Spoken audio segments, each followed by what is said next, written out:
Hi everyone, my name is Siddhant and welcome again to my YouTube channel. आज सिद्धांत के सिद्धांत podcast का एक नया एपिसोड है जिसके साथ हम पॉडकास्ट शूट करने जा रहे हैं।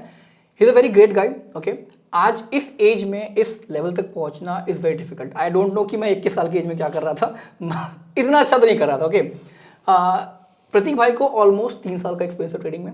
ठीक है, वो काफ़ी आगे आ चुके हैं। स्विंग ट्रेड करते थे, उसके बाद उन्होंने स्कैल्पिंग शुरू करी है और आज की डेट में उनके 8 अलग अलग बिजनेसेस भी हैं। आज के पॉडकास्ट में हम उनसे बहुत कुछ सीखने की कोशिश करेंगे, मे बी ट्रेडिंग के बारे में, मे बी बिजनेस के बारे में, और एक पूरा वेल्थ क्रिएशन कैसे होता है, मे बी कम एज में, मे बी ज़्यादा एज में, जैसा भी आपको सही लगे। बट हाँ, एक वेल्थ क्रिएशन कैसे करते हैं हम उस बारे में पूरा समझने की कोशिश करेंगे। तो प्रतीक भाई, welcome to this podcast. Thank you so much Siddharth भाई, एंड मजा आएगा आज की पॉडकास्ट में। बहुत मजा आएगा। अभी तक जितनी बातें हुई हैं ना, मुझे लगता है अगर वो हम रिकॉर्ड कर लेते ज़्यादा अच्छा पॉडकास्ट। सही बात है, बिल्कुल। ठीक है, ओके ग्रेट। सो प्रतीक भाई, थोड़ा सा अपने बारे में इंट्रोडक्शन दो। आई नो सबको पता है आपके बारे में, but still for my audience थोड़ा सा अपने बारे में बता दो कि आप क्या करते हो, कैसे स्टार्ट किया, just maybe short introduction. So मेरा नाम है प्रतीक साहनी एंड अभी मैं 22 का टर्न हो चुका हूँ। Right. एंड मेरे अभी 8 बिजनेसेस हैं जैसे सिद्धार्थ भाई ने कहा। एंड स्टार्ट किया था मैंने स्टॉक मार्केट से, राइट। एज मैं इन्वेस्टिंग फैमिली से बिलोंग करता हूँ कहीं ना कहीं, बट मेरे को इंटरेस्ट आया ट्रेडिंग में ज़्यादा, राइट। तो ट्रेडिंग का रीज़न ही यही था कि एक तब से फैक्टर बना हुआ था दिमाग में क्विक मनी का, जो कि अभी काफ़ी चीज़ें रियलाइज़ हो गई है, राइट। बट क्विक मनी का फैक्टर बना हुआ था, देन हमने ट्रेडिंग शिफ्ट किया एंड ट्रेडिंग के साथ जर्नी स्टार्ट हुई, तो धीरे धीरे हमने 8 बिजनेसेस बना लिए। तो आज का मेन टॉपिक ही वही रखेंगे कि वो 8 बिजनेस बनाने का पीछे रीज़न क्या था। हाँ, एंड जो है आज का हमारा डार्क रियलिटी। जैसे बहुत लोगों के दिमाग में कंफ्यूजन रहता है ना कि अगर उस बंदे को ट्रेडिंग से पैसे आ रहे हैं तो वो अलग क्यों सेपरेट इनकम कर रहा है, भाई क्यों अलग से इनकम जनरेट कर रहा है वो। ठीक है, तभी आज का टॉपिक रखा है हमने डार्क रियलिटी। तो इसके भी आज सारे रीजन जो है ना सच बोल देंगे। बिल्कुल बिल्कुल। ठीक है, let's start with the one topic जो हमने डिस्कस किया था अभी, कि हम कैंडलस्टिक के बारे में बात करने वाले हैं। ठीक है, एज वी ऑल नो कि कैंडलस्टिक बहुत पॉपुलर है इंडिया में। ठीक है, बहुत लोग, मतलब जहां तक मेरे को पता है 6 साल पहले जब मैंने ट्रेडिंग स्टार्ट की थी उस टाइम पे इंडिकेटर्स की बात करते थे लोग। बिल्कुल। ठीक है, यूट्यूब पे, इंस्टाग्राम पे जो भी एजेड ट्रेडर थे वो सिर्फ इंडिकेटर, भाई मूविंग क्रॉसओवर उस टाइम पे वो चलता था। अब जैसे जैसे लोग आगे बढ़ रहे हैं, जैसे जैसे फॉरेन ट्रेडर से लोग थोड़ा इंस्पायर हो रहे हैं, वो प्राइस एक्शन पे आए हुए हैं। ठीक है ना, अब आई थिंक आगे चलते हुए मुझे लगता है स्मार्ट मनी कॉन्सेप्ट आएगा। ठीक है, ये सब चीजें आगे आने वाली हैं। एग्जैक्टली, ठीक है, तो ये सब चीजें आगे ज्यादा आने वाली हैं। बट क्या लगता है आपको, कैंडलस्टिक आज के डेट में भी काम करती है स्टॉक मार्केट में? सो जैसा आपने सिद्धांत भाई पूछा, मैं आपसे यही क्वेश्चन रिवर्स पूछता हूँ। आपको ट्रेडिंग करे हुए कितने साल हो गए? ऑलमोस्ट 6 साल। तो 6 साल में कैंडलस्टिक पैटर्न तो सीखे ही होंगे। बिल्कुल। मैं आपसे ऑनेस्टली पूछूं, आप बताना मेरे को, आप क्या आज के time trading head and shoulder, shooting star, या फिर कोई इन्वर्टेड हेड एंड शोल्डर, या कोई फ्लैग पैटर्न पे जैसे वो सिखाए गए, जैसे बुक्स के अंदर है, प्रॉपर ब्रेकआउट पे, क्या उससे आपने पैसा कमाया? काफी स्टार्टिंग में कमाया था, बट अब नहीं चलते। क्यों? मैंने अपने कोर्सेज में भी कहा है जो यूट्यूब पे फ्री में पढ़े हुए हैं। ठीक है, मैंने कहा कि यार देखो, अगर आप पैटर्न समझने की कोशिश कर रहे हो, पैटर्न का नाम याद करने की कोशिश कर रहे हो, पहली बात तो जो आइडियल पैटर्न आपको दिखाए जाते हैं वो कभी मार्केट में मिलेंगे नहीं। ठीक है, हेड एंड शोल्डर में क्या बताते हैं कि भाई ये हुआ हेड एंड शोल्डर, ठीक, ये मिलेगा ही नहीं, एक हेड बना, ये मिलेगा ही नहीं। ठीक है, डबल टॉप डबल बॉटम में आपको डबल टॉप, ट्रिपल टॉप, वो क्वार्टरपल टॉप में समझ में नहीं आएगा कौन सा टॉप चल रहा है। ठीक है, तो इसलिए बेसिक रखना चाहिए प्राइस सेक्शन में, सपोर्ट रेजिस्टेंस, वो मेरा पर्पस है। क्यों? क्योंकि मुझे समझ में आ गया है कि आगे चल के जो पैटर्न्स हैं ये मुझे ही पता है। ठीक है, ये सामने वालों को भी पता है और ये ऑपरेटर को भी पता है। बिल्कुल। ठीक है, अगर इस पैटर्न में मैं ट्रेड कर रहा हूँ, क्या होता है, मान लिया हेड एंड शोल्डर की बात करते हैं, नेकलाइन ब्रेक हुआ, आप वहां पे एंट्री करते हो। ठीक है, नेकलाइन के ऊपर स्टॉप लॉस लगाते हो, सबको पता है, सबको पता है। ठीक है, यही सब कर रहे हैं। जब ये हमको पता है तो आप, जैसे अभी आपने खुद नहीं आंसर किया, आपने स्टार्टिंग में से पैसा बनाया, राइट, और कहीं ना कहीं रीजन ये था कि जब आपने बोला सबको पता है तो ऑब्वियसली ऑपरेटर्स को भी पता होगा। बिल्कुल। सो अगर हम बात करें, मैं अपनी लाइफ के बारे में बात करूं, मैंने कैंडलस्टिक पैटर्न ना आज तक सीखे ही नहीं। ओके, मैंने पता है कब सीखे थे? जब मैं ट्रेडिंग में अच्छा करने लग गया था। तो उसके पहले आप कैसे करते थे? उसके पहले मैं करता कैसा था मैं आपको बता देता हूँ, राइट। मैंने भी एक कोचिंग ज्वाइन करी, ठीक है ना, जिसको मैं बता दूं, मैंने अच्छे खासे पैसे पे किए थे भाई, 1 लाख रुपए पे किए थे। 1 साल की कोचिंग थी मेरी वो, ठीक है, जिसमें पॉजिटिव रिस्पॉन्स मुझे ये मिला, मैं नेगेटिव नहीं बोलूंगा, जिसमें मैंने डेरिवेटिव्स की अच्छी नॉलेज ले ली। मुझे पता था कि ठीक है यार, ऑप्शन वीक्स क्या होते हैं, 3 साल पहले की बात है ये, राइट। उस टाइम पे लोग, अभी भी लोगों को नहीं पता होता। मुझे ये पता था कि how to calculate the intrinsic value, मुझे ये भी पता था ओके ब्रेक इवन कैसे निकालते हैं। आज के टाइम तो सिस्टम्स आ गए हैं काफी ऑटोमेटेड, जैसे एक फ्री है ऑप्स्ट्रा डिफाइन एच करके, इसीलिए लोग कोशिश भी नहीं कर रहे हैं। कोशिश ही नहीं, पहली चीज़ है कोशिश करना ही नहीं चाहते हैं, ठीक है ना, क्योंकि इतना, चलो उस टॉपिक पे आएंगे बिल्कुल, राइट। तो जब मैंने ये चीज़ें पहले से पढ़ रखी थी ना, तो कहीं ना कहीं टेक्निकल एनालिसिस का जब टॉपिक आया ना, तो वहाँ कहीं ना कहीं कैंडलस्टिक पैटर्न तो आने ही आने हैं यार। वो छोड़ो, CMT, ठीक है ना, chartered market technician, so number 1 course है टेक्निकल एनालिसिस के लिए। आप चार्टर होल्डर बन जाते हो उसके बाद। उसमें भी ये चीज़ें बताई गई हैं। क्यों बताई गई है? क्योंकि काफ़ी टाइम से चले जा रही है। मैंने एक बुक रिकमेंड की थी रिसेंटली, एक जापानीज ट्रेडर है मुनीसा हुमा की, हाँ हाँ उसमें भी वो कैंडलस्टिक पैटर्न्स है। तो कोई ना कोई तो सोच के ही रखे होंगे ना इन लोगों ने। तो कैंडलस्टिक पैटर्न्स गलत नहीं थे, नहीं थे। आप तो, मैं तो हैरान हूं, आपने 6 साल में स्टार्टिंग में आपको ये वर्क कर गए। मैं तो जिस टाइम मार्केट में आया था मेरे को तो 3 साल हुए, राइट। मैंने तो इनको आज तक फेक आउट में देखे।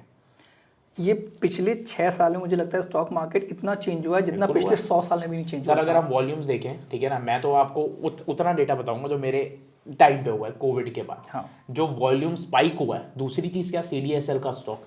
आज सीडीएसएल का स्टॉक कहाँ है? और ये ऐसा स्टॉक था जिसको नॉलेज भी नहीं है ना। अरे पता है यार, डीमैट अकाउंट खुलने हैं, डिपॉजिटरी है, डिपॉजिटरी में पैसा डाल दो। डिपॉजिटरी के स्टॉक बिल्कुल, पे बिल्कुल। 2 डिपॉजिटरी है हमारी, सीडीएसएल के अंदर पैसा डाल दो। चलो अब बैक टू द टॉपिक आते हैं, कैंडलस्टिक पैटर्न्स के बारे में, ठीक है। तो ये कैंडलस्टिक पैटर्न मैंने तब पढ़े जब मैं ट्रेडिंग करते आ रहा था। ट्रेडिंग में मैंने स्टार्टिंग में क्या किया, पहला मैं ना सट्टेबाजी करता था सर। अब ये सट्टेबाजी की डेफिनेशन बताता हूँ। शायद छोड़ो, काफ़ी ट्रेडर्स, जो भी आपने बोला ना, जो लोग करना नहीं चाहते वो यही कर रहे हैं। पता नहीं, मुझे नहीं लगता आपने कभी किया हो या नहीं किया हो। बैंक निफ्टी के अंदर हम क्या करते थे, हम देखते थे कोई हरी कैंडल बन रही है ना, उसको सेल कर देते थे। यानी अब मुझे लग रहा है कि यार मार्केट ऊपर जा रही है, सपोज मैंने बैंक निफ्टी का 5 मिनट्स का चार्ट खोला, हाँ। ओके, ग्रीन कैंडल्स बन रही है, लॉन्ग बन रही है, अरे कभी तो नीचे जाएगी, हम सेल कर देते थे उसको, पुट बाय कर लेते थे। ओ भाई, पैसा कमाया भी है। ओके। इसको बोलते हैं Contra trading. Contra trading, sir काफी स्मार्ट ट्रेडर्स कॉन्ट्रा ट्रेडिंग करते हैं। लोगों को क्या सिखाया जाता है, गो विद द ट्रेंड, क्योंकि सबसे इजी बोलना है भाई, कोई आपको पकड़ेगा नहीं है, अरे ट्रेंड ऊपर चल रहा है तो चलते रहो। पर रियल में जो पैसा बनता है वो बनता है कॉन्ट्रा ट्रेडिंग से ही, ओके। जिसको बोलते हैं हम ट्रेडिंग का उल्टा करना। स्टॉक मार्केट ऊपर जा रही है ना, आप उसके रिवर्स करो। हम ये करते थे 5 मिनट के बैंक निफ्टी। ओके। अब जब ये मैं करता था ना, ये मेरे को इसने काफी टाइम तक प्रॉफिट कमाया। कैसे? हमें वो मूवमेंट्स पता लग गए थे जो कि हमें लगता था, हमें वो टाइम पता लग गया था कि ओके यार अब 3 ग्रीन कैंडल्स आ गई हैं, ठीक है, अब हम इसको पुट बाय करेंगे और 10-15 पॉइंट में निकल जाएंगे। Kind of pull back. Kind of pull, मतलब पुल बैक तो होता है जब स्ट्रॉन्ग पुल बैक आए, आप कह सकते हो, ठीक है, छोटा पुल बैक। हाँ। छोटा pull back is the right word. ये हम चीज़ें करते थे। अब आपको लग रहा होगा कि सर आपने कहा है कि कॉन्ट्रा ट्रेडिंग इतनी अच्छी है, प्रॉफिट आया होगा, इससे हमने थोड़े टाइम में लॉस कर लिया। रीज़न क्या था कि पता लगा कि ये जो कॉन्ट्रा ट्रेडिंग कर रहे हैं, कॉन्ट्रा ट्रेडिंग तो एक ट्रेडिंग है, हम इसमें सट्टा खेल रहे हैं, हमें लग रहा है, हम एनालाइज नहीं कर रहे। मैं कहता था अरे मार्केट ऊपर गया, अब मुझे लग रहा है पुट बाय कर लो, मैं कर लेता था। 10-15 पॉइंट में खुश थे। एक दिन ना बड़ा गंदा फटका लगा। क्या लगा कि 10-15 पॉइंट ना बनी नहीं, वो 3-4 पॉइंट बन रहे थे। मैंने वेट किया और वो मार्केट में जो रिवर्स कैंडल हुई वो सीधा 25-30 पॉइंट प्रीमियम उठ गया। और क्वांटिटी थी मेरी 1800। ओ भाई, राइट, क्वांटिटी थी मेरी 1800। ये अभी की बात है, थोड़े टाइम पहले की, ठीक है ना।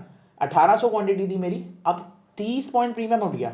तो आप देख सकते हो सर मेरा अराउंड 55,000 रुपये का लॉस हो गया था, 50 से 55,000 अच्छा का खासा लॉस लॉस हुआ।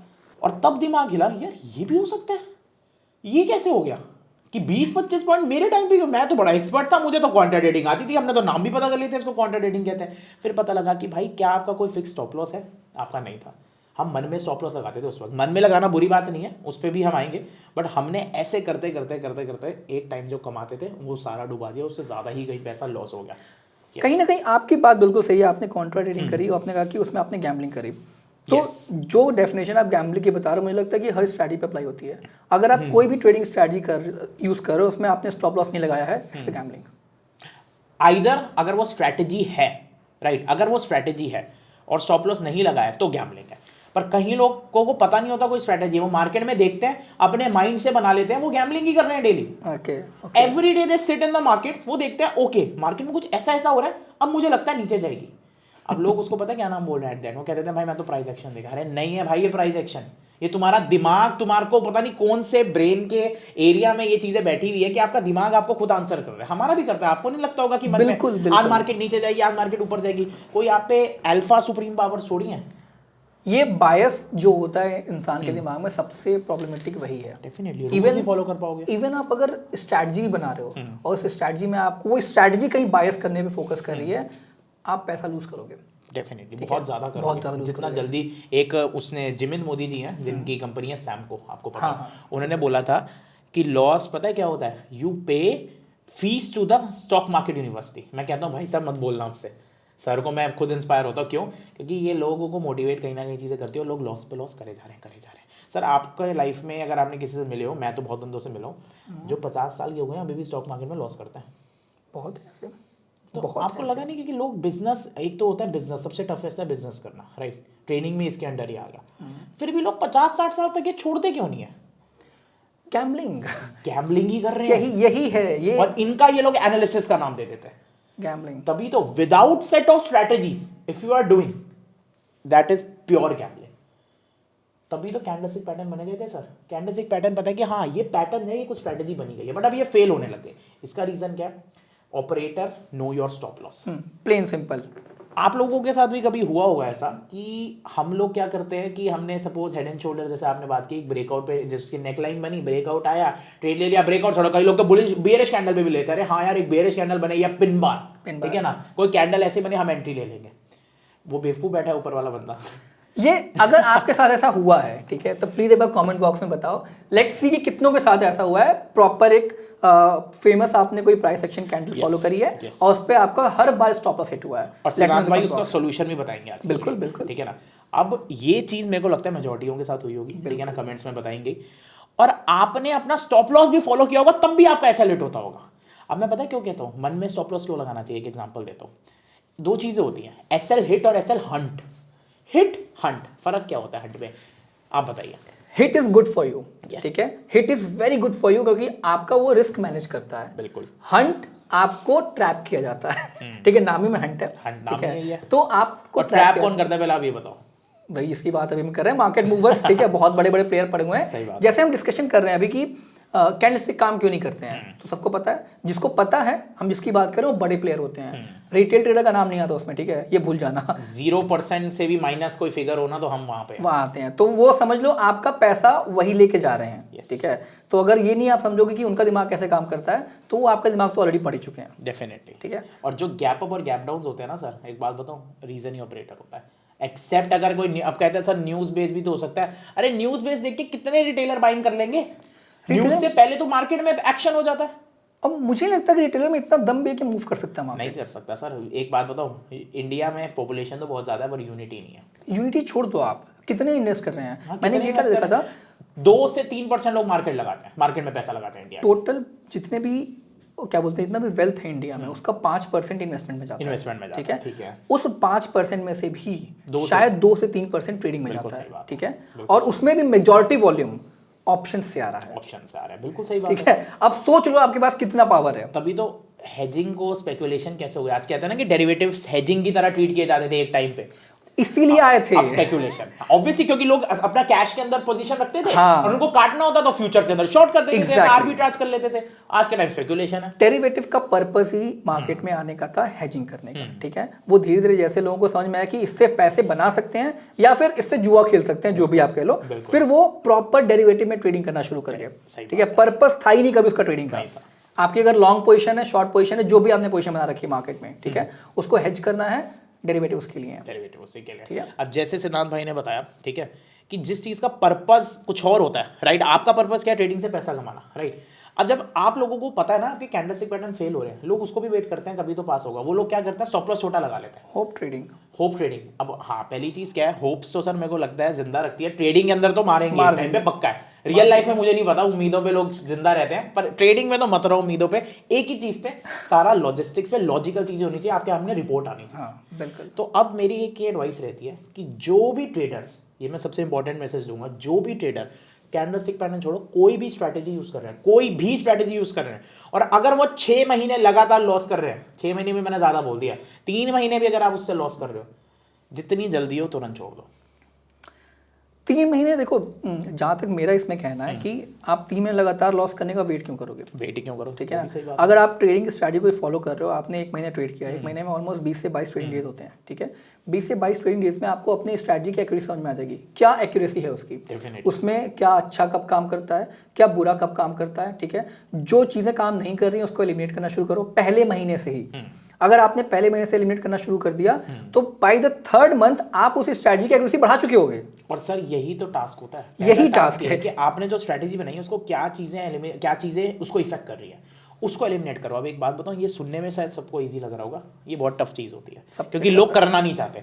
अब मैं आप लोगों को कहूंगा, जैसे मैंने एडवाइस दी कि सब लोग अपनी स्ट्रैटेजीज क्यों छोड़ दो, क्योंकि मुझे पता है वो लोग करने नहीं वाले, जो एलिमिनेशन वाला पार्ट है ना, करने नहीं वाले। तो जो भी यहाँ पे ट्रेडर है ना, एक चीज हमेशा करता होगा, और हर यूट्यूब पे ये बताई जाती है, ठीक है ना, एवरी डे आप जब भी ट्रेड करो, आप अपने रिस्क के हिसाब से करो। सपोज मान लो मेरी 1 लाख रुपए कैपिटल है सिद्धार्थ भाई, ठीक है, और मेरा रिस्क है 2000 पे, ये मेरा रिस्क है क्योंकि मैं 2000 से ज्यादा नहीं ले सकता। तो मैं मार्केट में बैठा, मैंने सामने चार्ट्स खोल लिए, ठीक है, और मेरे को कोई ना बेरिश रेट दिखा, मान लो आज मुझे लगता है बैंक निफ्टी नीचे जाएगा, मैंने एक पुट खरीद ली और सिर्फ 2000 रुपए का रिस्क डाला। आपके व्यू में ये चीज सही है? डिपेंड करता है। बैंक निफ्टी में अगर आपने, क्योंकि क्वांटिटी आपकी फिक्स्ड है, ठीक है, बैंक निफ्टी में या फिर निफ्टी में आप ट्रेड कर रहे हो, ये चीज़ें अलग अलग हो जाती हैं अगर आप स्टॉक में आते हो तो। ठीक है, ठीक है। व्हाट आई फील, जो मैं आपकी बात से उतना एग्री नहीं करता हूँ, क्योंकि मुझे लगता है कहीं ना कहीं आपको स्टॉप लॉस फिक्स रखना चाहिए, जो रिस्क है आपको फिक्स होना चाहिए। ठीक है, वो कैसे हो सकता है? अब लोग रिस्क कैसे फिक्स करते हैं, क्वांटिटी जितनी उनको लेनी उतनी लेंगे, ठीक है, स्टॉप लॉस छोटा कर देंगे। ओके, तो ये आपने बोला बिल्कुल जैसे आपके व्यू में लग रहा है, और मुझे लगता है काफी लोगों के व्यू में लगेगा ये चीज सही है। मैं बताता हूँ गलत कैसे है। ओके, अब मैं आपसे एक क्वेश्चन पूछूं, क्या मार्केट को पता है कि यार इस बंदे का 2000 रुपए का रिस्क है, मैं इससे ज्यादा नहीं जाऊंगी? अच्छा यार ये किसी बंदे का नाम है सोनू गुज्जर, इसने सिर्फ 2000 रुपए का रिस्क रखा है, अच्छा मैं इससे ऊपर नहीं जाती, इसका 2000 रुपए का स्टॉप लॉस है ना, मैं नीचे चले जाती हूँ। ऐसा होगा कभी? पॉसिबल है? नहीं। मार्केट को कैसे पता तुम्हारा रिस्क है? और पता भी है तो मार्केट तो सुप्रीम है भाई, तुम्हें उसके साथ चलना है। ये बिगेस्ट मिस्टेक है जो हर ट्रेडर कर रहा है। और आप कहोगे यूट्यूब पे लोग बताते क्यों है? सर यूट्यूब पे आप लोगों को अगर हमें सेफली बोलना है तो क्या बोल सकते हैं भाई? पैसा कमाना आए या ना आए भाई, डुबाना कम, क्योंकि जब ज्यादा डुबा दोगे तो लोग उन्हें पकड़ लेंगे। ओके, लेट्स से आपकी बात बिल्कुल सही है। अब इसका सोल्यूशन भी बताऊंगा। आप कहोगे सर सोल्यूशन आप बता दो, फिर हम डिस्कस करते हैं। चलो मैं सोल्यूशन बता देता हूँ, ठीक है ना। कि आपने बोला कि ये कैलकुलेटेड रिस्क जो है, ठीक है ना, 2000 रुपए आप कह रहे हो, आप तो बिल्कुल अगेंस्ट बोलो, मैं रिस्क टू रिवॉर्ड के अगेंस्ट नहीं हूँ। मैं ये कहना चाह रहा हूँ कि ट्रेड तो करना है अपने रिस्क के हिसाब से, बट रिस्क के हिसाब से कोई स्ट्रैटेजी बनानी पड़ेगी। ऐसे नहीं कि आप मार्केट में डेली बैठ के और आपको लग रहा है आज मैं बेरिश जाऊंगा तो आपने 2000 रुपए का स्टॉप लॉस लिया। जैसे मेरी एक स्ट्रैटेजी डली हुई थी डोजी स्कैल्पिंग। मैं भी ऐसे कह सकता था यार मार्केट में अच्छा ओके सपोर्ट दिख रहा है, छोटा सा स्टॉप लॉस लो 2000 रुपए तक का और लगा लो। नहीं, फॉर एग्जांपल मेरी डोजी स्कैल्पिंग स्ट्रैटेजी, ठीक है, ये जो है ये एक स्ट्रैटेजी, ये मार्केट में मैंने अपना ना व्यू ऐसा नहीं रखा कि ओके मुझे आज लग रहा है ये होगा और आज के मार्केट में मुझे लग रहा है बेरिश जाऊंगा तो मैं सिर्फ 2000 का रिस्क रखूंगा।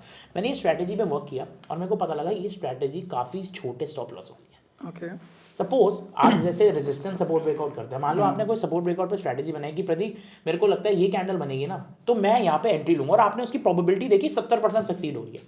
अब उस कैंडल का हाई का स्टॉप लॉस आपको पता लगा कि हाँ हाई का स्टॉप लॉस उसका होता है, सपोज मान लेते हैं बैंक निफ्टी में 15-20 पॉइंट्स का, वो आपने एक स्ट्रैटेजी बनाई है मार्केट से देख के।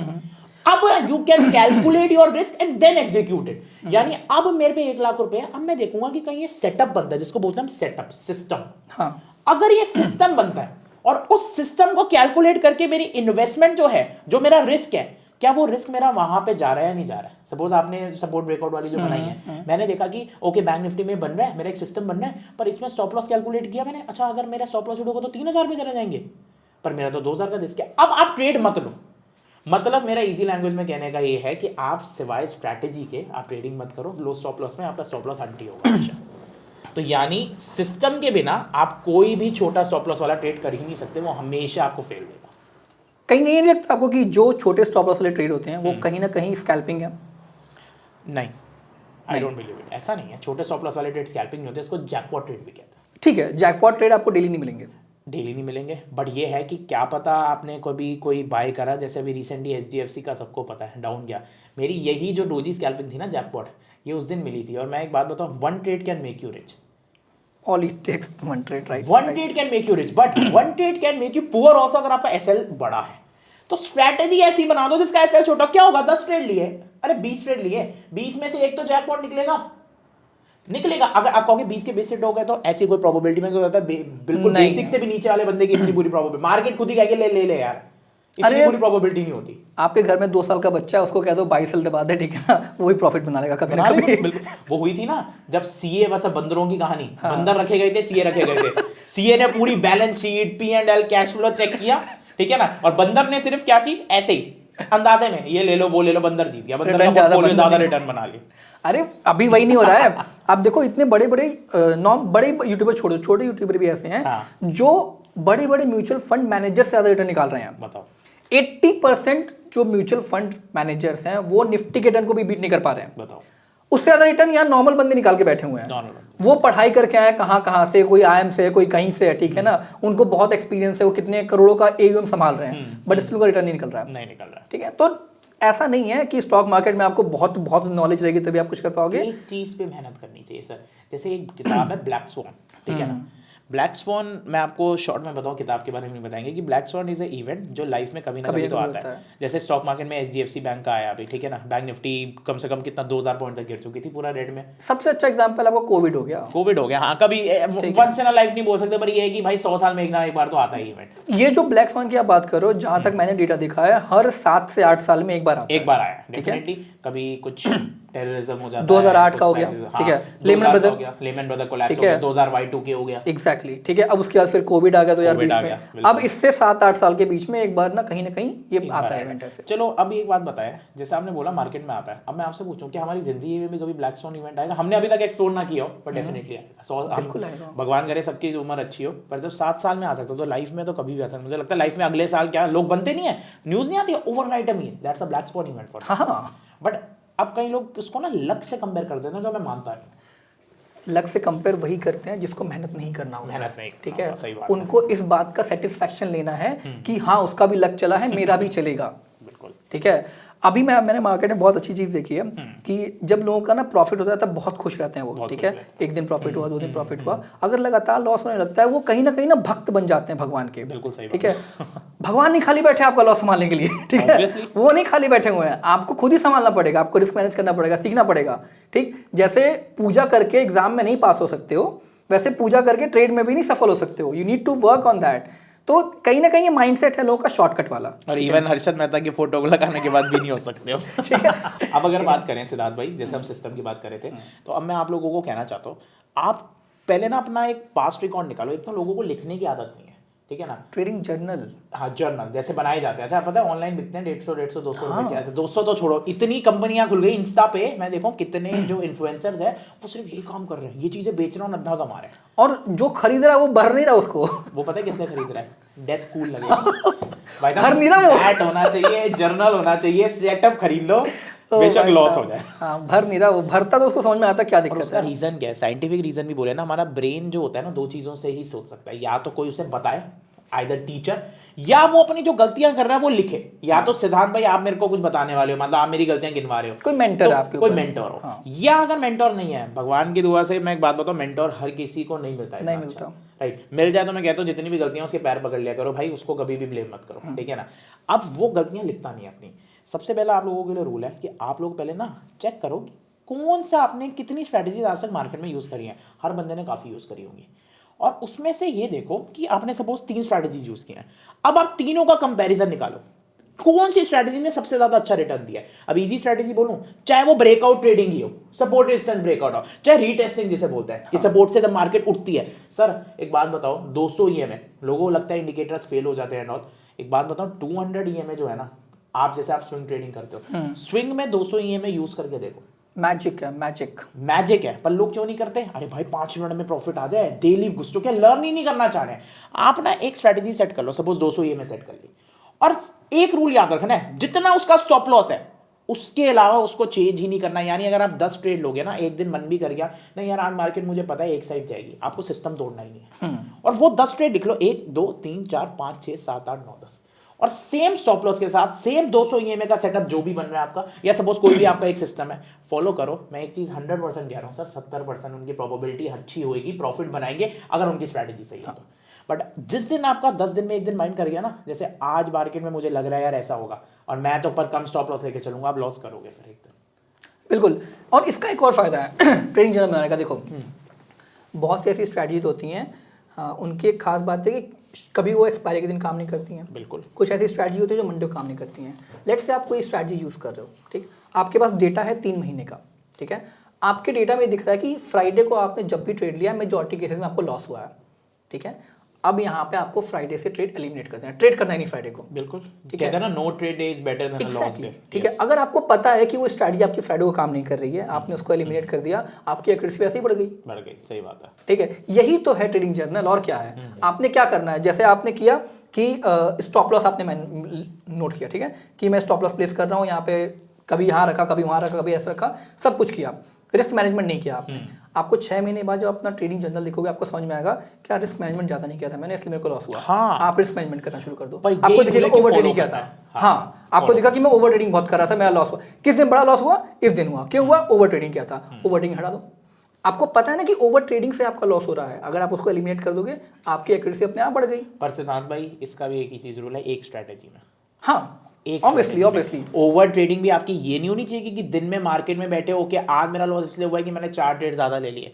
भाई आज मेरा लॉस इसलिए हो कि मैंने ईएमए सेटअप में बार बार ट्रेड ले लिए। सेटअप एक होना चाहिए, मैं अभी भी कह रहा हूं सर, वो एक सेटअप पे वर्क करो, सब छोड़ दो, सब छोड़ दो। वो सेटअप। अच्छा कितने लोग पता है क्या करते हैं, लोग ना ऑफलाइन मार्केट में देते रहे प्राइस एक्शन तो अच्छा चला, पर लाइव में क्यों लॉस कर लेते हैं? क्यों? क्योंकि ऑफलाइन में उनका दिमाग चल रहा है प्राइस एक्शन में, ठीक है ना, अरे देखो प्राइस एक्शन में ऐसा बना, पर जब वो लाइव मार्केट होती है वो प्राइस एक्शन भूल जाते हैं, पता नहीं क्या ही ट्रेडिंग करते हैं अपने दिमाग से। सेम गोज विथ जो ये पेपर ट्रेडिंग होता है। हाँ बिल्कुल, पेपर ट्रेडिंग में सारे प्रॉफिटेबल, ठीक है। आप पेपर ट्रेडिंग में 10 करोड़ का एयूएम हैंडल कर सकते हो, बिल्कुल, ठीक है, और 10 करोड़ पे आप 100% जनरेट कर सकते हो। लाइव मार्केट में आके ना 1000 रुपए नहीं समझते, नहीं समझेंगे सर, ठीक है। और टैक्सेस चार्जेस हिसाब से है, मैं तो कहता हूँ भाई सरकार ये हटा दे, उससे बड़ा कोई मतलब रिलीफ नहीं होगा। कितने लोगों के सर मैंने पीएनएल देखे हैं जिसमें लॉस से ज्यादा उनके चार्जेस कटे हुए। ब्रोकरेज अलग से आता है सर, ब्रोकरेज भी एक इशू है डेफिनेटली, पर उससे भी बड़ा इशू होता है चार्जेस। जहां तक मुझे लगता है कि आपका अगर एक बड़ा ट्रेड ले रहे हो, ठीक है, अगर छोटे ट्रेड्स ले रहे हो आप तो ठीक है, आपका ब्रोकरेज 40 रुपीज है और टैक्सेस कम होंगे। लेकिन अगर आपका ट्रेड बड़ा है, क्योंकि ट्रेड तो परसेंटेज पे होता है, जब आप जैसे टैक्सेस होता है, ट्रेड अगर बड़ा है तो आपके टैक्सेस ज्यादा हो जाते हैं, ब्रोकरेज आपका फिक्स हो जाता है। तभी तो इंट्राडे कैश के अंदर क्या होता था, स्टॉक बड़ा होता था, 5 गुना मार्जिन पे मिल जाता था, पर पैसा तो उस स्टॉक के प्राइस पे लगता था, राइट। और दूसरी चीज क्या है मैं आपको बताऊं, ठीक है, ये चार्जेस जो है ना, इसका अब कोई पूछेगा कि सर इसको कैसे हटाएं, तो हट नहीं सकते ना। तो आपका 2 क्वेश्चन है, ओवर ट्रेडिंग तो बंद करनी पड़ेगी, बिल्कुल, एक सिस्टम को फॉलो करना पड़ेगा। आप कई लोग पूछते हैं कि वो हर सिस्टम, जैसे आपने पूछा कि सर हर बार सेटअप नहीं बन सकता। अब जैसे मान लो हमने एक एग्जांपल ली ईएमए का ही, कि मुझे नहीं लगता ईएमए 200 पे ना हर बार वो सेटअप आएगा, हर बार वो स्विंग आएगा। सपोज हमने कोई स्विंग लो पे एंट्री लेनी है, ठीक है ना, हर बार वो स्विंग आएगा। यार हफ्ते में अगर मान लो चलो 1 वीक में भी ना आए, 2 हफ्ते में एक बार तो आएगा ना, उस दिन पैसा डाल के ले लो, जरूरी थोड़ी एवरीडे डालना है। एग्जैक्टली आपका देखो, ट्रेडर एक स्नाइपर की तरह काम करता है, आप मशीन गन नहीं हो। हाँ, मशीन गन नहीं, आप स्नाइपर हो। आप अगर एनिमल मूवी देख के आए हो तो आपके लिए नहीं है ये नहीं, बिल्कुल नहीं है। आप ट्रेडर हो, आप स्नाइपर की तरह काम करो, आराम से कोने में बैठे रहो, जब आपको मौका दिखे एक गोली मारो, बट निशाने पे लगना चाहिए, ठीक है। पर वो आपने उस स्ट्रैटेजी पे इतनी मेहनत की है, वो जो उसका डायलॉग है ना चांदनी चौक पे जाने का, वैसे तो ब्रूस ली का है, राइट, कि मेरे को उस मूव से खतरा है जो 10,000 बार प्रैक्टिस करी है। सही बात है। वो एक ही मूव पे पूरी लाइफ आपने प्रैक्टिस करते रहे, और जब आपने स्नाइपर वाला बहुत सही चीज यूज करी, लोगों को अच्छा समझ आएगा, और जब आपको देखा कि ठीक है अब यार मेरा निशान आ रहा है, अब मुझे पता है ये मेरी वाली मार्केट है, और वहां पे उस हिसाब से स्ट्रिक्ट स्टॉप लॉस के साथ जो स्ट्रैटेजी का है लग जाओ, खुद ही देखना प्रोबेबिलिटी खुद ही बढ़ेगी, राइट। ये जो हमने ऑपरेटर वाला टॉपिक टच किया था, शायद हमने इसमें डिस्कशन नहीं किया कि अवॉइड कैसे करें। ओके। देखो जैसे आपको मैंने बताया कि ऑपरेटर्स को पता है भाई आपका कैंडलस्टिक पैटर्न का सब कुछ पता है, A to Z चीजें पता है उन्हें, ठीक है ना, वो तभी आपके स्टॉप लॉस हिट हो रहे हैं, रिजल्ट आपके सामने। बिल्कुल। अब अवॉइड करने का एक रीजन है, अवॉइड कैसे करें मैं आपको एक बता देता हूँ। आप उन कैंडलस्टिक पैटर्न को यूज करके भी अवॉइड कर सकते हो। आप कहोगे सर कैसे, कैंडलस्टिक पैटर्न में आप अभी मना कर रहे हो, कैसे कर सकते हो, मैं आपको बताता हूँ। सिद्धांत भाई जैसे सपोज कोई हेड एंड शोल्डर बन रहा है, मान लो फेल हो गया, पर ऐसा थोड़ी कि हेड एंड शोल्डर बनेगा नहीं, बनते तो है ना, बिल्कुल। इट मींस 2 लोग रेस में भाग रहे हैं, मुझे नहीं पता कि वो कौन जीतेगा, क्या सिद्धांत भाई जीतेंगे, मैं जीतेंगे, हमें नहीं पता कौन जीतेगा, पर हम भागेंगे तो जरूर, रेस तो होनी है। बिल्कुल। तो एक स्ट्रैटेजी होती है जो हम कहते हैं कैंडलस्टिक पैटर्न का बिहेवियर पढ़ना। एक एग्जांपल देता हूँ इसी सा। हेड एंड शोल्डर कैसे बनता है, left shoulder, then a head, then down, then right shoulder, और लोग लेते हैं नेकलाइन के ब्रेकआउट पे, ब्रेकआउट छोड़ दो, बाय बाय कर दो। जैसे ही लेफ्ट हेड बने, राइट, लेफ्ट हेड बना, सॉरी जैसे ही लेफ्ट शोल्डर बना, राइट, मार्केट में आपने देखा ओके अब एक हेड बन रहा है, अब एक लेफ्ट शोल्डर बन चुका है, एक हेड बन रहा है, और वहां से आपको थोड़ी सी भी बेरिश कैंडल दिखती है, आप उसके हाई का स्टॉप लॉस लगा के सेल कर दो till the neckline target. Okay great, pattern बनते हुए ही प्रॉफिट बुक कर देना। बिहेवियर, इसको कहते हैं बिहेवियर। जैसे अभी सिद्धांत भाई क्या कहा, अरे हम दोनों भागने तो है ही, रेस तो होनी है, रिजल्ट नहीं पता, अरे रिजल्ट पे क्या कहा है, ब्रेकआउट फेकआउट छोड़ो ना, उसके बिहेवियर पे ट्रेड करो। मैं कह रहा हूँ उसमें भी मैं आपको 3 पैटर्न्स बता देता हूँ जो मेरी ऑब्जर्वेशन है, ठीक है ना, बहुत पैटर्न हो सकते हैं, ठीक है। पहला, हेड एंड शोल्डर अच्छा पैटर्न है इस बिहेवियर में, लेफ्ट शोल्डर बनेगा, आपने बैंक निफ्टी में भी कितनी बार देखा होगा, इन्वर्टेड शोल्डर बनता है, ब्रेकआउट फेल हो जाता है, राइट, पर बनता तो है। क्या लोगों को प्रॉब्लम पता है क्या है, कि कैंडलस्टिक पैटर्न के ब्रेकआउट फेल हो रहे हैं, पर ऐसा किसी को प्रॉब्लम नहीं है सर पैटर्न्स बन ही नहीं रहे हैं। भाई एक बात बताऊं, 2700 स्टॉक्स हैं, देख नहीं पाओगे, एक बंदा नहीं देख पाएगा, 100% पैटर्न बनता है डेली कोई, राइट, 100%। बहुत सही तरीका है देखने का, फ्रैंकली स्पीकिंग मैंने नहीं सोचा था आज तक ऐसा कभी। आप सिद्धांत भाई एक बात बताओ, आप सिद्धांत भाई वैसे स्विंग ट्रेडिंग काफी अच्छा करते हैं, मैं आपको बताऊं, राइट, आप ये करके देखना, आपके स्विंग ट्रेडिंग में भी 1 डे के अंदर आपको हेल्प करेगा। Great great. अब हमने क्या किया, अच्छा एक हेड एंड शोल्डर, अब दूसरा एग्जांपल ले लेते हैं हमारा, कोई भी आप पैटर्न बोलो, आप बोलोगे मान ली double top. Double top, okay बहुत अच्छा एग्जांपल है। डबल टॉप बैंक निफ्टी में डबल बॉटम काफी बार देखे हैं 5 मिनट्स में। डबल टॉप ऐसे बनता है, राइट। अब आपने देखा एक पहला टॉप बना है, ध्यान से समझना, एक पहला टॉप बना है, ठीक है। पहले टॉप से ना मार्केट नीचे आई है, राइट। अब मार्केट नीचे आई है, या तो 2 केस होगा, या तो वो फेल हो जाएगा या वो पैटर्न बनना स्टार्ट होगा। जैसे ही मार्केट में सपोर्ट से, यानी जो डबल टॉप का बीच में जहां पे मार्केट सपोर्ट लेती है, नेकलाइन कह लो, नेकलाइन कह लो, वहां पे कोई बुलिश कैंडल बनती है, आप उसी पे एंट्री लो और उसी के लो का स्टॉप लॉस रखो। छोटा स्टॉप लॉस भी छोटा होगा, एक कैंडल में तो एंट्री लेनी है। हाँ, अधिक बार वो ज्यादा उठ गया तो इग्नोर करो, चलो छोटी से अगर आपको दिखता है कोई बुलिश कैंडल है, आप उसी के लो का स्टॉप लॉस रखो और बिंदास वो जो पहला टॉप बना हुआ है उसका टारगेट। अब हम ब्रेकआउट पे नहीं जा रहे हैं, हाँ, अब हम इंटरेस्टिंग, उसके सही बात बिहेवियर है, पे जा रहे हैं। इंटरेस्टिंग है। Personally I use this, okay. तो कैंडलस्टिक पैटर्न क्या हुआ, ब्रेकआउट फेल हो रहा है तो इसका बिहेवियर पढ़ेंगे ना। सेम फ्लैग, ऐसे ऐसे फ्लैग बनता है। अब सिद्धांत भाई आप समझिए, आपको समझ आ रहा है। बिल्कुल बिल्कुल, ये आप ट्राई कर सकते हो, ठीक है। आई एम नॉट सेइंग कि जो हम यहाँ बात कर रहे हैं, फिर जो हम बता रहे हैं आप करो, ठीक है। ये जो हम बात कर रहे हैं वो अपना एक्सपीरियंस शेयर कर रहे हैं आपके साथ। अगर आपको लगता है कि करना चाहिए तो आप ट्राई करो, और कमेंट में जरूर बता रहे हैं एक बार ट्राई करके। हाँ यार प्लीज कमेंट बताओगे तभी आगे वीडियो जाएंगी, नहीं तो फिर रीच नहीं मिलने वाली हमें, ठीक है। इसको पता है क्या कहेंगे, इसको बोलेंगे ऑपरेटर को झांसा दे। वैसे तो हमारी कोई औकात नहीं है टू बी ऑनेस्ट, पर कोशिश कर रहे हैं, कोशिश कर सकते हैं उसमें। कोशिश करने वालों की कभी हार नहीं होती, ठीक है ना। तो वही बात है, अगर आप कोशिश करोगे तो आज नहीं तो कल क्या पता कुछ बढ़ जाए। जैसे आज प्रतीक भाई ने बताया कि हम क्या बोलते हैं, नेचर पे फोकस कर रहे हैं पैटर्न के, ठीक है। वो मेरे को नहीं समझ में आता था, नेचर पे, ठीक है, बिहेवियर पे हमें मेरे को नहीं पता था, ठीक। तो अगर आपको कुछ नया सीखने को मिल रहा है तो आप जरूर उसको ट्राई करना। अंधाधुन अप्लाई मत करना कि मैंने कह दिया है, प्रतीक भाई ने कह दिया तो आपको अप्लाई करना। ये करोगे तो फिर आप कभी नहीं सीख पाओगे। और एक मिनट में पॉज करोगे, सिद्धार्थ भाई बहुत अच्छी चीज कह रहे हो, क्योंकि लोग ना आजकल इन्फ्लुएंस डायरेक्ट कर रहे हैं, कोई प्रॉफिट दिखा के करता है ये। This is the best thing which I feel is. तभी सिद्धार्थ भाई मैं आपसे भी क्यों कनेक्ट हुआ कि सिद्धार्थ भाई ने बहुत अच्छी चीज बोली है, अंधाधुन नहीं। अरे यार प्रतीक ने कह दिया, सिद्धांत भाई ने कह दिया, इनका तो बहुत बड़ा यूट्यूब है तो कर दे। अरे भाई यूट्यूब क्या होता है, आप ट्राई तो करो, टेस्ट के तो कोई पैसे नहीं जाने ना, नहीं, you just test it. But किसी से भी ऐसे मिस इन्फ्लुएंस नहीं होना। कई लोग बात नहीं करेंगे, मान लो मैंने दिखा दिया, लो मैंने 20,000 बनाए, क्या पता 10वें दिन लॉस हो जाए मुझे, मैं ना दिखाऊं। इन्फ्लुएंस होना और मिस इन्फ्लुएंस होना दोनों अलग अलग चीज़ है, ठीक है ना। अगर आप इन्फ्लुएंस हो रहे हो, ठीक, तो मैं कभी नहीं कहूँगा क्या, देखो मिस इन्फ्लुएंस इंसान तभी होता है जब किसी को अंधाधुन फॉलो करता है, that's it. Andhadhun, blind devotee जिसे बोलते हैं। बिल्कुल, हाँ। जैसे बड़े बड़े बाबा नाम नहीं लेंगे, एग्जैक्टली, बट ठीक है। होता है। अगर आप किसी से भी इन्फ्लुएंस हो रहे हो, उस चीज को अपनी लाइफ में ट्राई करके देख रहे हो, ठीक है, उस पे मान लिया एनालिसिस करी आपने, आपने ट्रेड किया, आपने अप्लाई किया, अगर उसका फायदा मिल रहा है फिर आगे आप फॉलो कर रहे हो तो आप इन्फ्लुएंस हुए हो, बिल्कुल सही, ठीक है। अगर आपने सिर्फ देखा कि वो कर रहा है और करना शुरू कर दिया तो आप मिस इन्फ्लुएंस हुए हो, ठीक है। ये दोनों में बहुत अंतर है। तभी हाँ, अब जैसे सिद्धांत भाई सपोज आप का यूट्यूब चैनल है, अब आपने ना ऐसे ही कभी जनरल टॉक बोली, हाँ मेरे को ना एबीसी स्टॉक अच्छा लग रहा है, जियो फाइनेंशियल अच्छा लग रहा है। अब लोग कहेंगे जियो फाइनेंशियल अच्छा लग रहा है, वो एनालाइज नहीं करेंगे, अरे इन्होंने बोला तो ले लो, बाय कर लो, और जब लॉस हो जाएगा तो दे ब्लेम यू।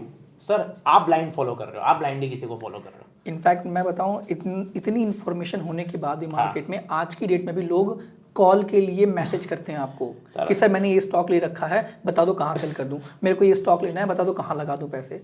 तो ठीक है, मैं समझ रहा हूँ कि आपको टाइम नहीं है आपके पास, ठीक है, आप जॉब कर रहे हो। सर ऐसा कैसे बोल सकते हैं टाइम नहीं? आप ये बताओ सिद्धांत भाई, आप खुद बोलो कि किसी को अगर ट्रेडिंग सीखनी है तो पहले तो मैं उन लोगों को बोलूंगा भाई ये मत सोचा करो साइड इनकम के लिए, सर इसको तो इतना पूछो, ये सबसे वर्ल्ड का टॉप चीज है, ये ट्रेडिंग और जॉब तो छोड़ दो।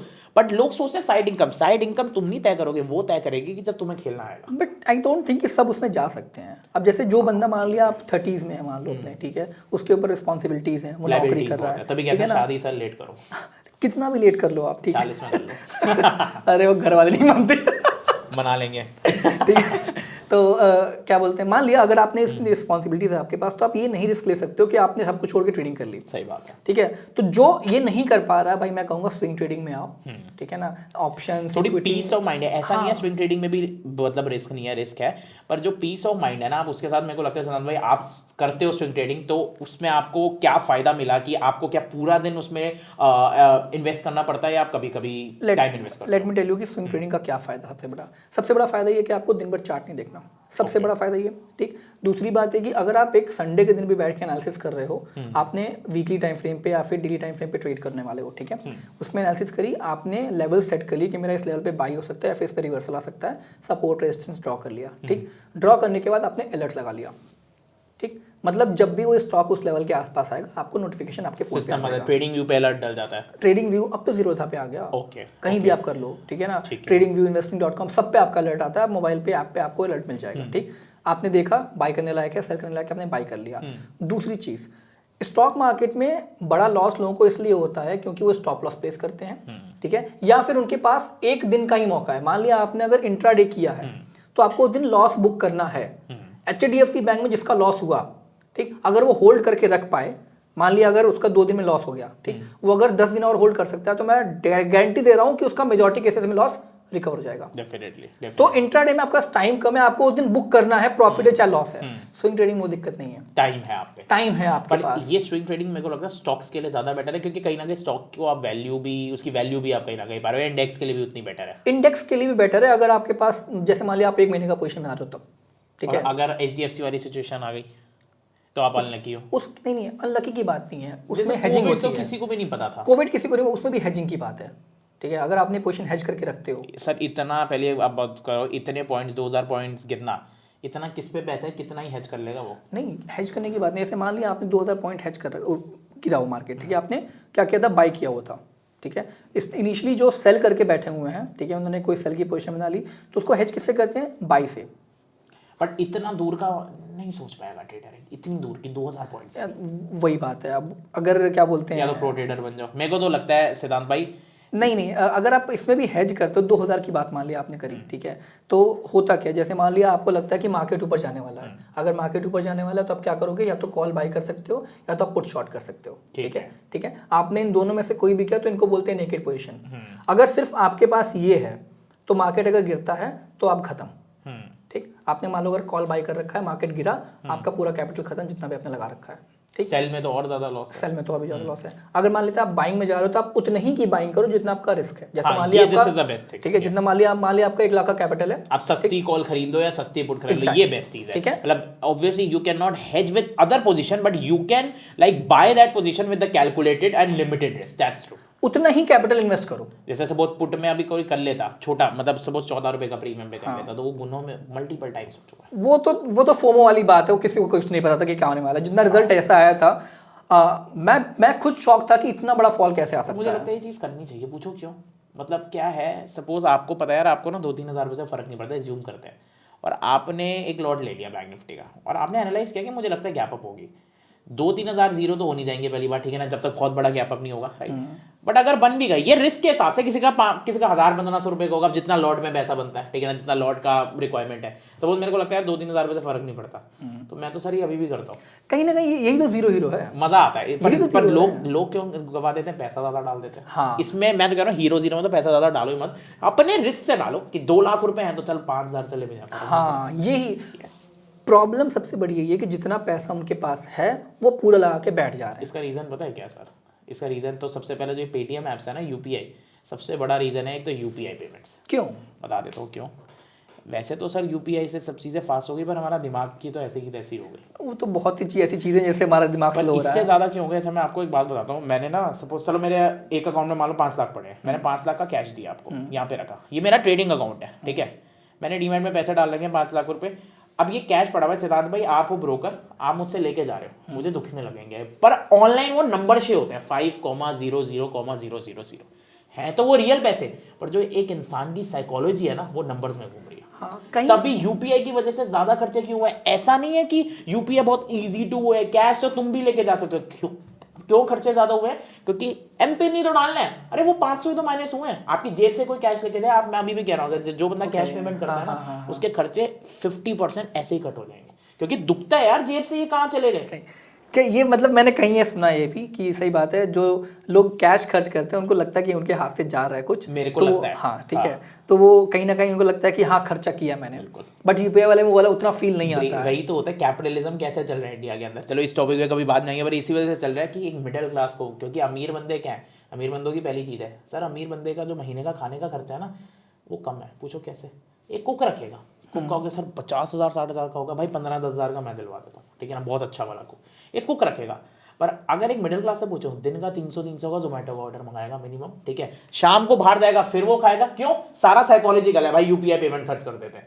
ये नहीं कि कुक रख के अपने हिसाब से हेल्दी खाना मंगाया ये या कुछ बनाया एंड ऑल, इस वजह से आपके खर्चे भी बहुत ज्यादा बढ़ जाते हैं। साइकोलॉजिकल और कहीं ना कहीं शो ऑफ बहुत है मिडिल क्लास को, तो यही तो ये ब्रांड्स ने बैड कैपिटलिज्म क्यों बोला, ब्रांड जो है वो चाहते ही हैं कि भाई तुम लोग जितने भी लग्जरी ब्रांड है, आप ट्रस्ट मी, जितने भी लग्जरी ब्रांड है उनका मेन कस्टमर मिडिल क्लास और upper middle class, upper middle class, ठीक है ना। अब इवन आपने अगर पॉडकास्ट सुना होगा नितिन कामत का, आई थिंक उसमें उसने कहा था कि उन्होंने ब्रांडेड क्लोथ लेना छोड़ दिया क्योंकि वो बहुत ओवर प्राइस्ड है और सिर्फ काट रहे हैं लोगों का। सही बात। और आज कौन ले रहा है ब्रांडेड क्लोथ, या तो वो अपर मिडिल क्लास में है या मिडिल क्लास। एलीट कभी गरीब खरीद नहीं सकता, एलीट लेगा नहीं, एलीट पे है पर उसको ऐसा शौक नहीं है चल आज भी ये खरीदो, शो ऑफ नहीं करना उसे, एस्पिरेशन। और एक बात बताओ, जब आप बहुत अमीर बन जाते हो ना तो आपको ना मजा पैसों से नहीं आता, आपको सेंस ऑफ अचीवमेंट से, कि मेरे पास 500 करोड़ है, अब मैंने 10,000 करोड़ बनाया, यार मान लो अब मेरे को पीएम से अवार्ड मिला है, कल को मेरे को बाइडेन से मिलेगा। उनको अचीवमेंट में पैसा, उनको अचीवमेंट में मजा आता है, पैसे से मजा आना बंद हो जाता है। बहुत सही बात आपने कही। और मुझे ये लगता है ना कि जो मिडिल क्लास है, जो आपका लोअर मिडिल क्लास है, वो महंगी चीजें खरीद के दिखाना चाहते हैं कि हम अमीर हैं। अमीरों को घंटा फर्क नहीं पड़ता कि वो कोई इसको देखे अमीर है कि नहीं है। सही बात है। अगर ये थॉट प्रोसेस चेंज हो गया कि हमें ये नहीं दिखाना हम अमीर हैं, उन्हें सेंस, जैसे आप यूट्यूबर हो भाई, आपके जब 5 लाख सब्सक्राइबर होंगे तो एक बात बताऊं, पैसा बेशक 1% कम आ रहा हो, आपको ना वो फील आएगी 500 के हुए, तो ये फील आती है एलीट लोगों को। सही बात है, पैसों से फर्क नहीं पड़ता। और एस्पिरेशन की वजह से लोग, हम शायद टॉपिक से हम भटक रहे हैं, ठीक है। अब जैसे अभी एक टॉपिक हमने डिस्कस किया था, तो हमें यहाँ लगा था कि अलग अलग टाइप के ट्रेडर होते हैं। आपके हिसाब से कितने टाइप के ट्रेडर हैं और क्या उनका मतलब कनेक्शन है? मैं बताता हूँ। वैसे 2 टाइप के ट्रेडर होते हैं, सिस्टमैटिक ट्रेडर और डिस्क्रिशनरी ट्रेडर। ओके, बता देता हूँ। सिस्टमैटिक ट्रेडर, जैसे हमने एक एग्जांपल लिया, अब जैसे हेड एंड शोल्डर का एग्जांपल लिया था ना कि बिहेवियर पे पढ़ो। सपोज सिद्धांत भाई, मैं एक सिस्टमैटिक ट्रेडर हूँ, मैं तभी ट्रेड करता हूं जब हेड एंड शोल्डर बनता है, और जब मैंने देखा कि ओके जब लेफ्ट शोल्डर बना है, हेड बना है, और मैं तभी बेरिश में ट्रेड लेता हूं, मुझे पता है ना शोल्डर नीचे जाएगा। अब मार्केट में जब हेड एंड शोल्डर बनेगा मैं तभी ट्रेड लूंगा, उसके अलावा लूंगा ही। ओके, सिस्टमैटिक ट्रेडर उसी सिस्टम पे फॉलो करूंगा, वही स्टॉप लॉस रहेगा। ये होता है सिस्टमैटिक ट्रेडर। ओके, और डिस्क्रिशनरी क्या होता है? डिस्क्रिशनरी ट्रेडर वाला हमेशा ज्यादा पैसे कमाता है, मैं आपको बता दूं। सिस्टमैटिक सेफ वे में कमाता है। ओके, आपका हेड एंड शोल्डर का हाई का स्टॉप लॉस है, गया तो गया। डिस्क्रिशनरी बुरी बात नहीं है, ये कोई कंपेयर मत करना, ठीक है। डिस्क्रिशनरी ट्रेडर वो होता है जो आज मेजॉरिटी ट्रेडर ही है, जो आज मार्केट में बैठता है और अपने हिसाब से खेलता है। यानी मुझे लग रहा मतलब अब ये सट्टा नहीं हो गया, मतलब एनालाइज किया उसने, कुछ भी यूज किया यार, कोई ट्रेंड लाइन बनाई, कोई इंडिकेटर यूज किया, कुछ भी यूज किया उसने सपोज, अब वो मार्केट में बैठेगा और उसके हिसाब से चलेगा, ओके मुझे आज ये ट्रेड लेना है। ऐसा नहीं वो लॉस नहीं देता। अगर कोई एक स्मार्ट डिस्क्रिशनरी ट्रेडर है ना, बहुत स्मार्ट, तो बहुत पैसा बना सकता है। ये डिस्क्रिशनरी आप थोड़ा और एक्सप्लेन करो, मुझे भी उतना क्लियर नहीं समझ में आया। और एक्सप्लेन कर दो सिद्धांत भाई। आप आज मार्केट में बैठे, सपोज आज आपने लिया सपोर्ट ब्रेकआउट पे ट्रेड, ओके, अगले दिन बैठे, अगले दिन आपको रेजिस्टेंस दिख गया, उससे अगले दिन बैठे आपको दिख गया अरे यार मैं अब रीटेस्टिंग पे ट्रेड लूंगा, चौथे दिन आपको लॉस हो गया, ठीक है ना। अब 5वें दिन आपको लगा मैं स्कैल्पिंग करूंगा। हर दिन आपका मार्केट के हिसाब से व्यू चेंज हो रहा है, इसको डिस्क्रिशनरी बाइंग कहते हैं। यानी every day you are not fix into one strategy, you are changing your strategy as per the market every day. और ये बंदे ज्यादा पैसा कमाता है, तो ये कहीं कॉन्ट्राडिक्ट नहीं कर रही? अभी हम बात कर रहे थे कि आपको एक स्ट्रेटजी फॉलो करनी है। मैं बताता हूँ क्यों नहीं करी, मैं भी ये सोचता था एक टाइम पे, हाँ, पर I know some of traders right, जो मेरे पैनल में दे मेक अ लॉट, बहुत पैसा बनाते हैं डिस्क्रिशनरी से। सिस्टमैटिक के अंदर क्यों? रिस्क कम है। अब अगर ऐसे नहीं है रिस्क हिट नहीं होगा, रिस्क हिट होगा भी, राइट, हिट होगा तो छोटा रिस्क जाएगा। डिस्क्रिशनरी में भी रिस्क थोड़ा बड़ा होता है, बट डिस्क्रिशनरी वाले ज्यादा पैसा कमाते हैं। अगर रेशियो में पूछो तो बहुत कम डिस्क्रिशनरी ट्रेडर हैं जो बहुत पैसा कमा रहे हैं। सिस्टमैटिक भी, वैसे तो ट्रेडिंग में बहुत लोग कम पैसा कमा रहे हैं, बट दोनों में से भी अगर कंपेयर करूं, 99 में से अगर 1% भी कोई ट्रेडिंग में कमा रहा है, तो दोनों में से भी जो सिस्टमैटिक और डिस्क्रिशनरी के अंदर है, ठीक है ना, वो सिस्टमैटिक वाले। और सिस्टमैटिक लोगों को आती भी नहीं है, पहले मैं बताता हूँ, ट्रेडिंग ही नहीं आती है, वो तो एक अलग चीज है। डिस्क्रिशनरी वाले बहुत कम है, बट अगर आपको डिस्क्रिशनरी आ गई तो पैसे की कोई फिर वो नहीं है, बहुत कमाओगे। लेट्स से, ठीक है, मेरे चैनल पे जो ऑडियंस है वो 24 साल के आसपास ही मेजॉरिटी की सिर्फ है, ठीक है। अगर एक 24 ईयर ओल्ड इंसान को ट्रेडिंग शुरू करनी है डिस्क्रिशनरी, क्या आप उसका स्टेप बाय स्टेप गाइड दे सकते हो? पहले तो वैसे वो डिस्क्रिशनरी कर ही रहा होगा, उसे यही नहीं पता होगा, आज उसको चैनल के माध्यम से पता लग गया डिस्क्रिशनरी होती क्या है। ओके, अगर उसको ट्रेडिंग शुरू करनी है डिस्क्रिशनरी, ठीक है ना, तो पहला एक रूल है भाई, तू पहले ना अपने कागज पे लिख लेना भाई कि पैसे कितने हैं आप पे, वो लिख लेना, बैंक में मत देखना पड़े, लिख लेना मेरी कैपिटल कितनी है, और वो आपके पास ना पिन बोर्ड पे होना चाहिए, ठीक है। और एवरीडे जो भी प्रॉफिट लॉस हो वो आपका मेंटेन होना चाहिए, ये तो सबसे बेसिक रूल है, ओके ताकि आपको आंखों से ट्रांसपेरेंसी रहे। अब बात करते हैं टेक्निकल पे कि टेक्निकली उसको क्या करना चाहिए, ठीक है ना। किसी को भी अगर डिस्क्रिशनरी ट्रेड करना है तो पहला उसको पेपर ट्रेडिंग करनी चाहिए। अब पेपर ट्रेडिंग आप कहोगे सर क्यों करनी चाहिए, ठीक है, क्यों, क्योंकि उसको 1 मंथ अपनी परफॉर्मेंस देखनी है ताकि उसको सच्चाई पता लग जाए, और 99 लोगों को सच्चाई पता लग जाएगी 1 मंथ। और पेपर ट्रेडिंग भी स्ट्रिक्ट होनी चाहिए, ये नहीं वैसे एक बात बताओ, पेपर ट्रेडिंग पे लोग स्ट्रिक्ट करते नहीं, पेपर ट्रेडिंग हटा दो, रियल ट्रेडिंग करो कम पैसों से, 1000 रियल 2000 ट्रेडिंग 5000 करो। हाँ, 15 का एक लॉट आता है ना बीएनएफ का, 15 के लॉट से करो, ठीक है। और महीने बाद चार्जेस इंक्लूड मत करना, अपना पीएनएल देखना क्या डिस्क्रिशनरी आपके लायक है या नहीं है। और अगर आपको लगता है 1 मंथ बाद नेगेटिव पीएनएल है, ठीक है ना, तो सर आप उसको तुरंत ऑफ कर दो, आपको एक सिस्टम पे फोकस करना है। ऐसा नहीं कि आप डिस्क्रिशनरी के लिए बने नहीं हो, जैसे अभी वर्ल्ड में बिजनेस 3% कर पा रहे हैं, 2% कर पा रहे हैं, जरूरी है तुम्हें 2% में एकदम से जाना है? अरे पहले सिस्टम तो सीख लो, सिस्टमैटिक क्या है, तो इजी है, उससे कंपेरेटिव टू इजी है, इसमें डिसिप्लिन और रूल सही है। आप सिस्टमैटिक बनो, जब सिस्टमैटिक से पैसा कमाओगे तो डिस्क्रिशनरी में आ सकते हो। पर फॉर न्यूबीज, मेजॉरिटी लोग डिस्क्रिशनरी कर रहे हैं, उन्हें भी नहीं पता कि डेली मार्केट के हिसाब से आज मैं पुट ले लूं, आज ये कर लूं, बंद कर दो, वो मत करो भाई। क्या इसमें हम एक चीज़ ऐड कर सकते हैं कि अगर आप डिस्क्रिशनरी पे जा रहे हो तो कोशिश ये करना कि दिन में मैक्स टू मैक्स 2 ट्रेड हो, ओवर ट्रेडिंग अवॉइड करने के लिए। बिल्कुल, ये अगर हम और स्टेप्स, जैसे आपने स्टेप्स पूछे थे, सॉरी, कि हाँ ओवर ट्रेडिंग बिल्कुल लिमिटेड होनी चाहिए, कि हाँ मेरे 2 ट्रेड हो, ठीक है ना, आइदर लॉस आइदर प्रॉफिट मैं बुक करूंगा। ओके। एक और चीज़ करनी चाहिए, जो आपका डिस्क्रिशनरी स्टाइल ऑफ ट्रेडिंग भी होगा, उसमें फिर भी आप न्यू भी हो तो आपको स्टॉप लॉस तब भी छोटा रखना है, ठीक है ना, ठीक है, छोटा स्टॉप लॉस रखना है आपको, ठीक है ना। और एक चीज़ मैं और बोलूँगा, शायद लोग ना थोड़े से इसमें ट्रॉल कर देते हैं, but this is the real thing, system में असल नहीं, मन में लगाओ इस चीज़ में। बात देखो कहीं ना कहीं आपकी बिल्कुल सही है, लेकिन फिर वही प्रॉब्लम आ जाती है कि जो बंदा इतना नहीं हैंडल कर पा रहा कि ओवर ट्रेडिंग कम कर पाया या स्टॉप लॉस सही लगा पाया, उसका रिस्क मैनेजमेंट सही नहीं मैं है। बताऊंगा सर इसमें कैसे, इसमें पढ़ो।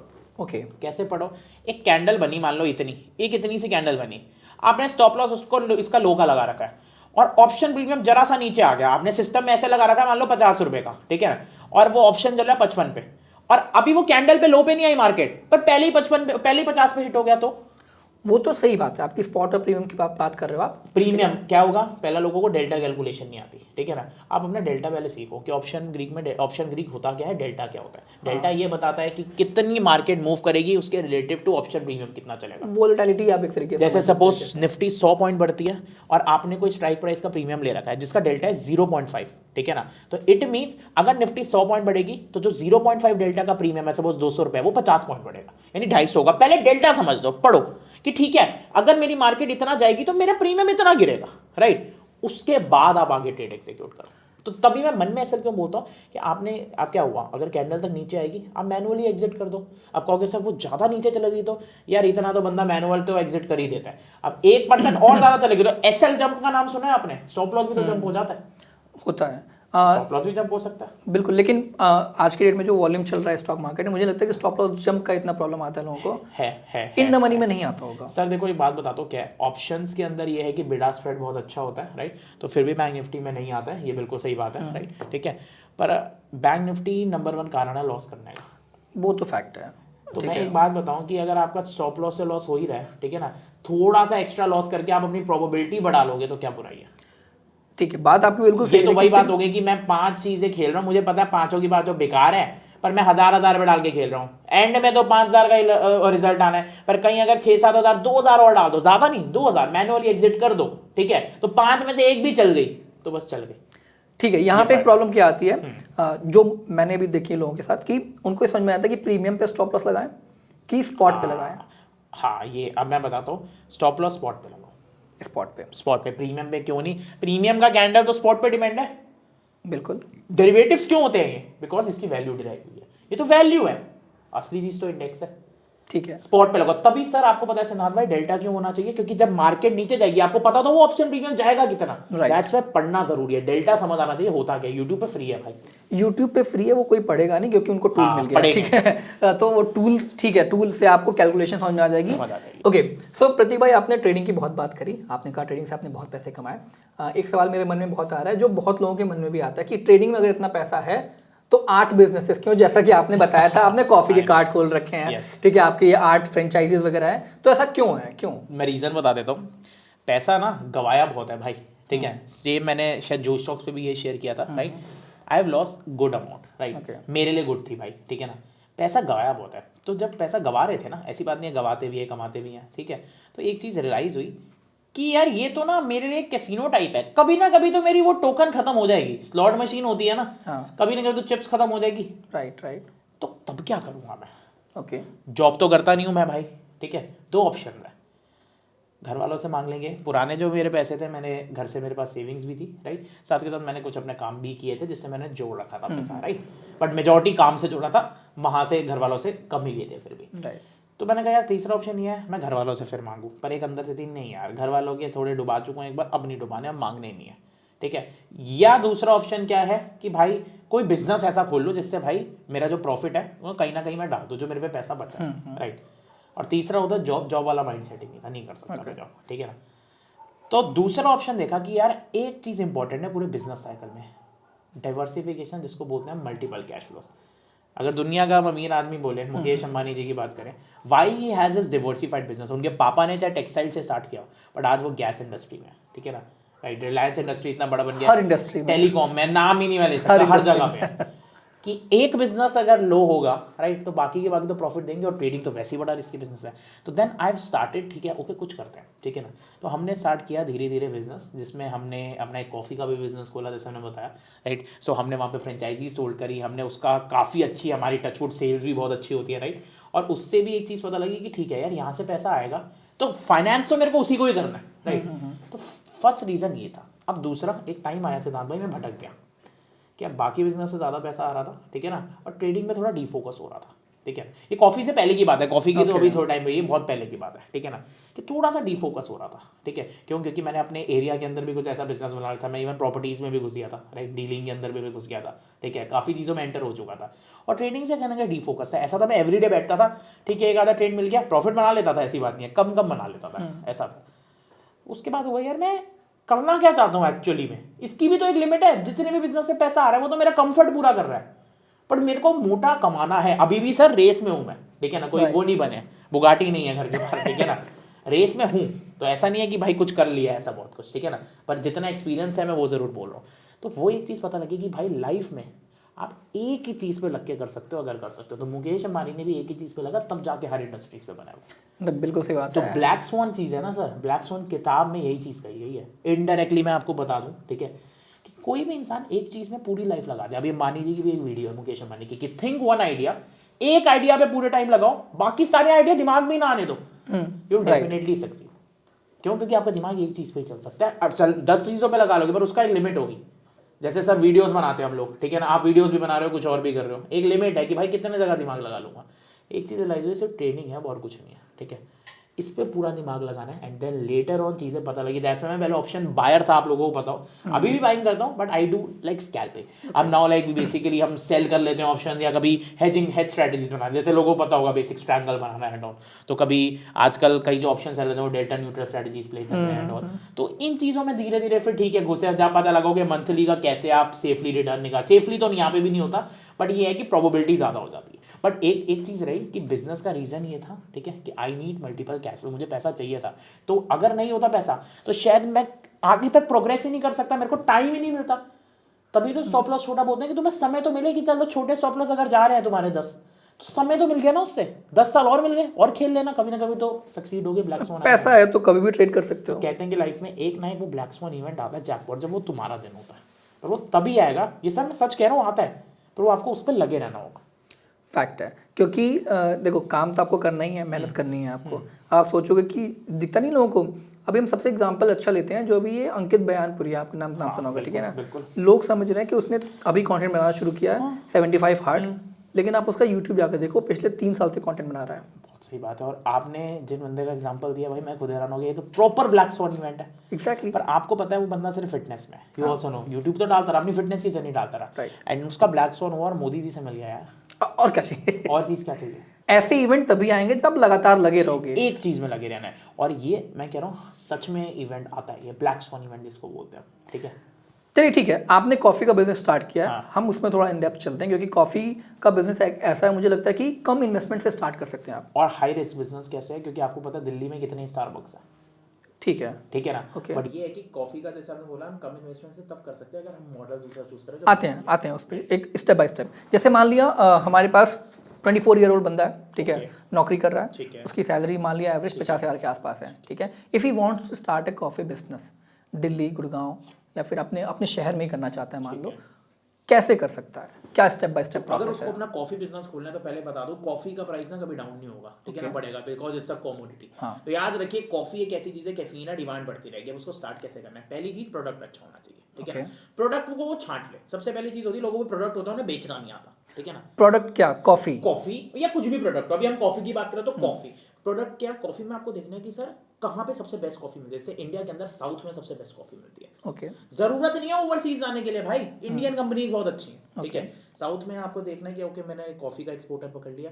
दूसरी चीज पैकेजिंग, ठीक है ना, ब्रांडिंग ऐसे करनी है कि अगर कॉफी कुछ लो क्वालिटी भी हो ना तो वो भी दिखे भाई बहुत बढ़िया। ओके। हमारी हाई क्वालिटी, आपको भी हाई क्वालिटी रखनी है, ऐसे का रखना है आपको, ऐसा नहीं, ठीक है। अब आपकी जब पैकेजिंग हो चुकी है तो तीसरा है अब इसको बेचना कैसे है, ठीक है ना। अब हमने क्या प्लान किया, स्टारबक्स है, स्टारबक्स बड़े बड़े कैफे बना रहे हैं भाई, बहुत पैसा लग रहा है, करोड़ रुपए की इन्वेस्टमेंट, तभी तो इंडिया में स्टारबक्स उतना नहीं है जितना बाहर है। हाँ। इतने बड़े आप कैफे के अंदर कॉफी कौन पीने आएगा, मतलब प्रॉफिट कैसे रनिंग होगा, लोग तो आएंगे। एक कॉफी पे आप एक कैफे नहीं रन कर सकते, लीज नहीं निकाल सकते।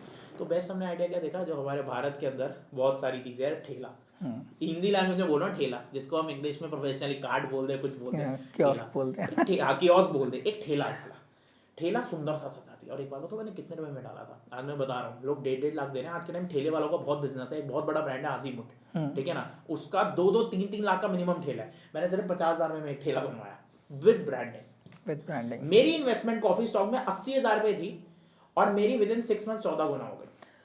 80,000 में आपने बिजनेस स्टार्ट कर दिया? 80,000 में A to Z business start कर दिया और 4 महीने में, 4 से 6 महीने में 14 गुना बढ़ा लिया। 14 गुना मतलब मेरे पे पैसा आ गया। ठीक है, तो ये तो आपने क्या बोलते हैं, मार्केटिंग कैसे की इसकी, मैं डिस्ट्रीब्यूशन बताता हूँ।